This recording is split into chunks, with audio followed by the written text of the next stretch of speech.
नमस्कार दोस्तों, स्वागत है फिर से एक न्यू वीडियो में। दोस्तों आज की इस वीडियो में हम बात करने जा रहे हैं, आपको बताने जा रहे हैं कि जब भी हम न्यू कार परचेज करते हैं या न्यू कार खरीदने की सोच रहे हैं तो हमको ऐसी 5 विशेष बातों का ध्यान रखना चाहिए जो कि जरूरी है एक फाइनेंशियल के हिसाब से, या यूँ कहें कि अपने बजट के अकॉर्डिंग भी ये 5 महत्वपूर्ण होती है, या यूँ कहें हमारी नीड के अकॉर्डिंग कार खरीदना है तब भी ये 5 बातें हमको महत्वपूर्ण या विशेष रूप से याद रखना चाहिए, ध्यान देना चाहिए इन 5 बातों पर। जब भी हम कार की डिलीवरी लेते हैं या कार की प्लानिंग करते हैं, न्यू कार हमारी या ड्रीम कार लेते हैं, तो उससे पहले सबसे पहले जब भी हम कार डिसाइड करते हैं तो सबसे पहले हमको ध्यान रखना चाहिए उसकी जो है सेफ्टी रेटिंग के ऊपर।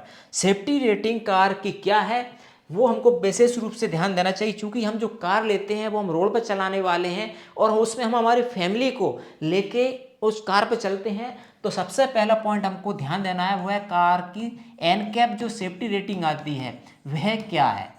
ठीक है, तो सेफ्टी रेटिंग का विशेष ध्यान देना है हमको। एनकैप जो सेफ्टी रेटिंग प्रोवाइडर कंपनी है उससे, यदि कोई मार्केट में न्यू कार लॉन्च हुई है और उसको 1 साल हो गया लॉन्च हुए और 1 साल के बाद भी एनकैप रेटिंग नहीं आई है, तो फिर उस कार को हमको थोड़ा इग्नोर करना बनता है, क्योंकि 1 साल होने के बाद भी जो इसकी सेफ्टी रेटिंग नहीं आई तो फिर कार में कहीं ना कहीं दिक्कत है। तो सबसे पहले हमको चेक करना है एनकैप सेफ्टी रेटिंग क्या है कार की।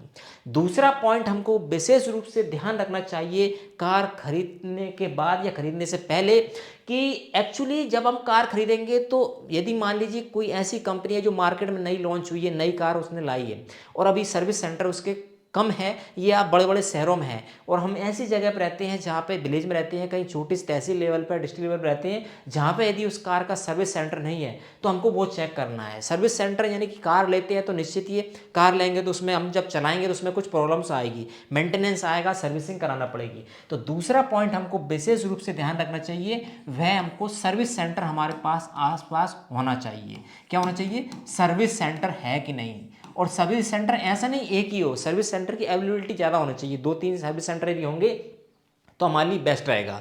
2-3 सर्विस सेंटर क्यों? यदि हम एक सर्विस सेंटर गए वहाँ पे मान लीजिए उसका स्टाफ सही नहीं, या हमारे पास हमने जो हम कार को सर्विस कराने गए, मेंटेन कराने गए, हमारे साथ व्यवहार अच्छा नहीं हुआ, हमको थोड़ा लगेगा अच्छा नहीं है यहाँ पे मैनेजमेंट, तो हम दूसरे सर्विस सेंटर की ओर देख सकते हैं, जा सकते हैं अपनी कार की रिपेयर कराने, मेंटेनेंस कराने, सर्विस कराने।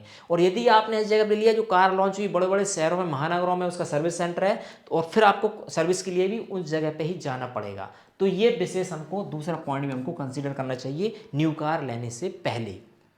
ठीक है, तीसरा पॉइंट हमको विशेष रूप से ध्यान रखना चाहिए वो है कि भेड़चाल हमको नहीं चलना है। क्या है भेड़चाल? क्या होती है बताऊं अभी।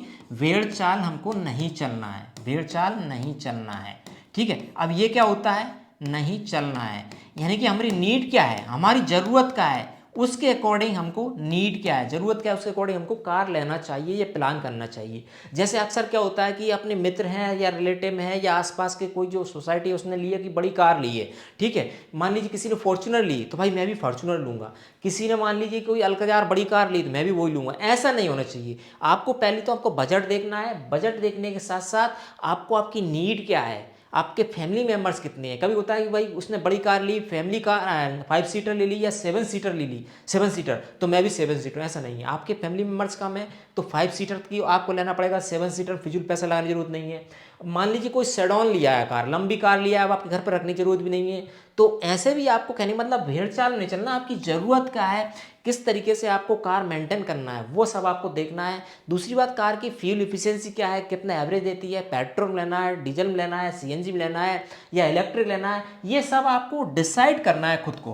क्या करना है? खुद को डिसाइड करना है, किसी और पर नहीं लेना। मान लीजिए कि हमारे मित्र है उसने ईवी ले ली इलेक्ट्रिक, ठीक है, कोई बड़े महानगर रहता है जहाँ पे जगह जगह चार्जिंग पॉइंट उसने ईवी ले ली, और आप गांव में रहते हैं कहीं वहाँ पे लाइट भी नहीं आती, घर पे पावर इस व्यवस्था नहीं है और आपने ले ली ईवी, तो फिर क्या होगा? आप चार्ज नहीं कर पाएंगे उसको। या लॉन्ग ड्राइव पे जाते हैं आप, उसकी रेंज है 150 से 200 किलोमीटर, आप जाते हैं 500 रनिंग जाती है और ईवी ले ली तो भी दिक्कत है आपको। तो ये देखा देखी में नहीं लेना है। कहने का मतलब डिसाइड योर सेल्फ, खुद के अपने अकॉर्डिंग डिसीजन लेना है न्यू कार या कोई भी कार खरीदने से पहले। अब चौथा पॉइंट यहाँ पे आपको ध्यान रखना है। अक्सर क्या होता है, चौथे पॉइंट बात करें कि जो आजकल आप कार लेने से पहले या कोई भी कार लेने से पहले क्या करता है, शोरूम पे जाते हैं पहले देखने के लिए, और शोरूम से पहले तो यूट्यूब पे देख लेते हैं रिव्यूज़, और रिव्यूज़ में दिखाते हैं यदि 7 सीटर ले रहे हैं तो पीछे की कार जो है रियर सीट है, रियर रियर सीट्स है जो इसमें स्पेस मान लीजिए कम है या ज़्यादा है तो वो अपने अकॉर्डिंग यूट्यूबर बता देते हैं, चूँकि अच्छा बताना है हमको। या आप घर शोरूम पे जाते हैं तो वहाँ भी जो है आपको बताते हैं कि इसमें फैमिली मेम्बर अच्छे से बैठेंगे, पीछे अच्छे बैठ के जाएंगे। सिंपल लिखूँ यहाँ तो पीछे की सीट कैसी है, बस पीछे बैठने वाली सीट कैसी है, उसमें स्पेस कैसा है, पीछे बैठने वाली सीट में स्पेस क्या है, बस ये चेक करना है आपको। यदि आप 7 सीटर ले रहे हैं तो 7 सीटर ले रहे हैं तो आपको ये देखना जरूरी है, क्योंकि आपके फैमिली मेम्बर्स क्या हैं, आपके फादर मदर्स हैं या किस हाइट के हैं, उनको बैठना सूटेबल है नहीं है, कंफर्ट होकर बैठ पाते नहीं बैठ पाते। तो ये आप चेक कैसे करेंगे, जब आप गाड़ी डिसाइड कर लेते हैं, शोरूम पे जाते हैं, तो अपने फैमिली मेम्बर को आप ले जाएं, उनको उसमें बैठाएं, पीछे की सीट पे बैठाएं और उनको फिर गाड़ी को टेस्ट ड्राइव लें और उनसे बोलें कि आप कंफर्ट फील कर रहे हो, कोई प्रॉब्लम तो नहीं है, आपने घुटने तो टच नहीं हो रहा है, आपका सिर तो टच नहीं हो रहा ऊपर, आप कंफर्ट रूप से बिल्कुल फ्री माइंड होकर बैठ पा रहे हैं क्या, तभी उस कार को डिसाइड करना है। ऐसे नहीं कि किसी ने बोल दिया कि भाई ये सीट ले लो, नाम लेना उचित नहीं है, ये कार ले लो, इसमें ये सीट पीछे की सीट अच्छी है, स्पेस ज़्यादा है, कम है, ऐसा, और आपने ले लिया, बाद में पछतावो। तो इस चीज़ का विशेष आपको ध्यान देना है। और 5वां पॉइंट जो आता है वो आता है फिजूल के पैसे नहीं फेंकना, या यूँ कहें कि देखा देखी में, या यूँ कर कि ज़्यादा वो दिखावा ना करें या फिजूल का खर्च ना करें। उसके लिए आप क्या करेंगे, जैसे मान लीजिए फिजूल ऐसे लिख दें, फिजूल के खर्च, है ना, फिजूल खर्च, या ज़रूरत से ज़्यादा एसेसरीज ना लें। जैसे मान लीजिए कि आप कोई कार है जिसमें बेस वेरिएंट, उसके बाद फिर होता है सेकंड बेस, फिर आता है धीरे धीरे टॉप वेरिएंट जाता है। कार चलती सेम, लेकिन टॉप वेरिएंट में आपको मिलेगा भाई इसमें सनरूफ मिलता है हमको देखने को, है ना, अनटच इंफोटेनमेंट सिस्टम मिलता है, ठीक है, आप वॉइस कमांड से कंट्रोल कर सकते हैं, इसमें 6 स्पीकर्स है, बेहतरीन क्वालिटी का साउंड म्यूजिक सुनने को मिलेगा आपको, या यूँ कहें कि एयर प्यूरीफायर है, ऑटोमेटिक AC है इसमें। ये सब की ज़रूरत देखा जाए तो नहीं है, वैसे तो है, आपके पास पैसा ज़्यादा है, अच्छा खासा अर्न करते हैं तो कोई दिक्कत नहीं, टॉप मॉडल कंपनी बनाती है, ऐसा नहीं वैसे ही बनाती है, कुछ ना कुछ तो उसमें रहता है, तभी तो बनाती है, सनरूफ है, सब अपनी शौक पूरी करते हैं। लेकिन आपको एक मिडिल क्लास से बिलोंग करते हैं, आपको ज़रूरत नहीं है, सिंपल कार आपको ड्राइव करना है, तो इन चीज़ों में फिजूल के पैसे ना लगाएं। बेस से सेकंड बेस आपकी ओर जा सकते हैं, उसमें सारे ज़रूरत के फीचर्स आपको मिल जाते हैं और आप एक आराम से कार ला सकते हैं। चूँकि जब आप कार घर ले आते हैं तो ये फिजूल के पैसा आप इसमें लगाते हो, 1.5-2 लाख रुपये लगता है टॉप मॉडल लेने में, तो उस पैसे से आपको मेंटेनेंस भी करना है, गाड़ी का इंश्योरेंस भी देना है आपको, इसके बाद इसमें पेट्रोल डीजल भी भरवाना है। तो ये फालतू के पैसे खर्च करने से पहले हमको बचना चाहिए और हमारी ज़रूरत के अनुसार, हमारी नीड के अनुसार हमको कार परचेज करना चाहिए। तो ये ऐसे 5 पॉइंट्स हमने इस वीडियो में डिस्कशन किए, जो कि आपको न्यू कार खरीदने से पहले खुद डिसाइड करना है, ये किसी से पूछना नहीं है। कि पहली बात तो सेफ्टी रेटिंग क्या है, ऐसी कार जिसकी सेफ्टी रेटिंग 1 स्टार दी और आप बोल दे बढ़िया कार है, तो आप ऐसी कार को क्यों लेना पसंद करेंगे, क्योंकि फैमिली मेम्बर साथ खिलवाड़ हम करना पसंद नहीं करेंगे। दूसरा पॉइंट हमने देखा कि इसमें जो है रियर सीट, दूसरा पॉइंट हमने बात की थी सर्विस सेंटर अवेलेबल है कि नहीं आसपास, तो वो जरूरी है।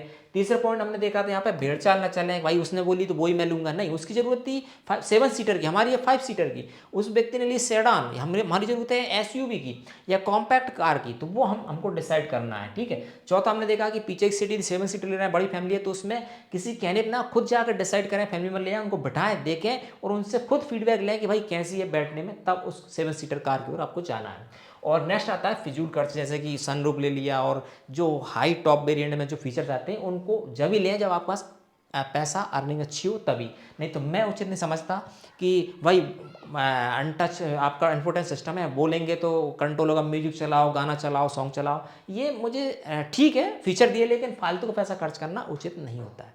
तो आई होप आपको ये 5 पॉइंट बताए गए, ये आप डिसाइड करेंगे अपनी न्यू कार, ड्रीम कार खरीदने से पहले, और बताई गई आपको यह इन्फॉर्मेशन अच्छी लगे वीडियो को लाइक करें, मित्रों के साथ शेयर करें। इसी प्रकार का नॉलेजेबल कार से रिलेटेड कंटेंट इस चैनल पर हम पब्लिश करते रहते हैं। यदि आप चाहते हैं आगे भी इस प्रकार की इन्फॉर्मेटिव वीडियोस के नोटिफिकेशन आपको मिलते रहें तो सब्सक्राइब जरूर करें हमारे यूट्यूब चैनल को। मिलते हैं इसी प्रकार नॉलेजेबल एक और इन्फॉर्मेटिव वीडियो के साथ, तब तक के लिए नमस्कार दोस्तों।